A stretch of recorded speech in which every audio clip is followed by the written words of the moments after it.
entenderemos lo que es intensidad y cómo afecta a nuestro sistema auditivo, a nuestra percepción y cómo rige el trabajo de un ingeniero en audio, así como el rango de escucha en frecuencia del humano. Hablemos de intensidad. Simplemente es qué tan fuerte o qué tan débil es un sonido. ¿Con qué fuerza se impacta en la membrana timpánica la perturbación de moléculas de aire que genera un emisor? Es muy importante mantenernos al tanto de los niveles de escucha, ya que podemos dañar irremediablemente el oído. Tono es qué tan alto o bajo es un sonido, pero no en intensidad. Este tipo de expresión es muy común. Esto no significa que un sonido que se escucha desde el piso 10 será más alto que uno del piso 5, sino que tiene que ver con los ciclos por segundo. Debido a esto se percibe un sonido más grave o más agudo, más grave a menor cantidad de ciclos, y podemos pensarlo como algo pesado o algo grande, y a mayor cantidad de ciclos será un sonido más agudo, algo pequeño o que chilla. Estos ejemplos únicamente son para poner una imagen en el pensamiento.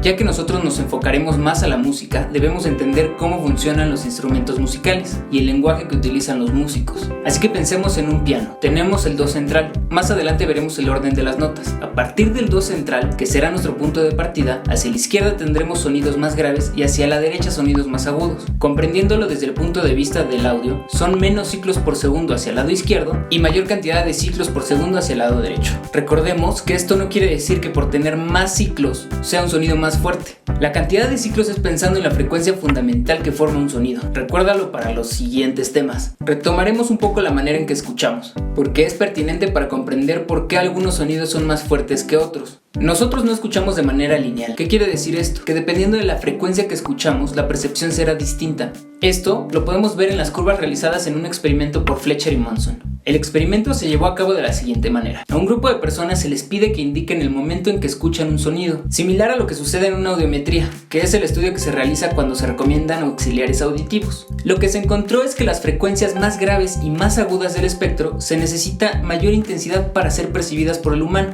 y escuchamos mejor en cierto rango. Esto quiere decir que los sonidos en ambos extremos, los más graves y los más agudos, requieren mayor intensidad para que sea percibido de la misma manera por nuestro sistema auditivo.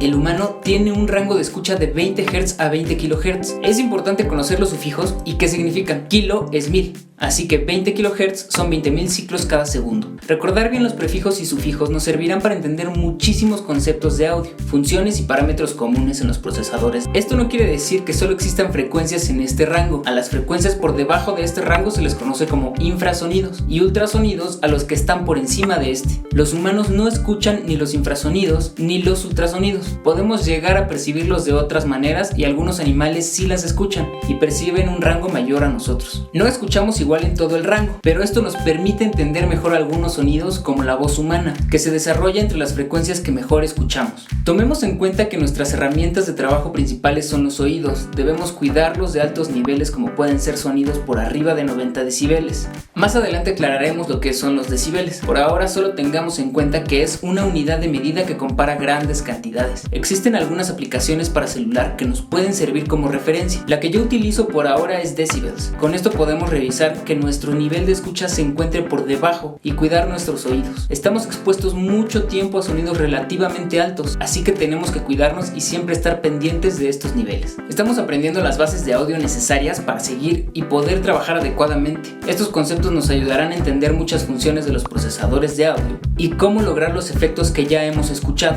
Simplemente al comprender que no escuchamos todas las frecuencias de la misma forma, entendemos por qué se necesitan niveles más altos para que algunos sonidos se perciban en el contexto de una canción o de una película. Eso es todo. Por ahora, a seguir sonando.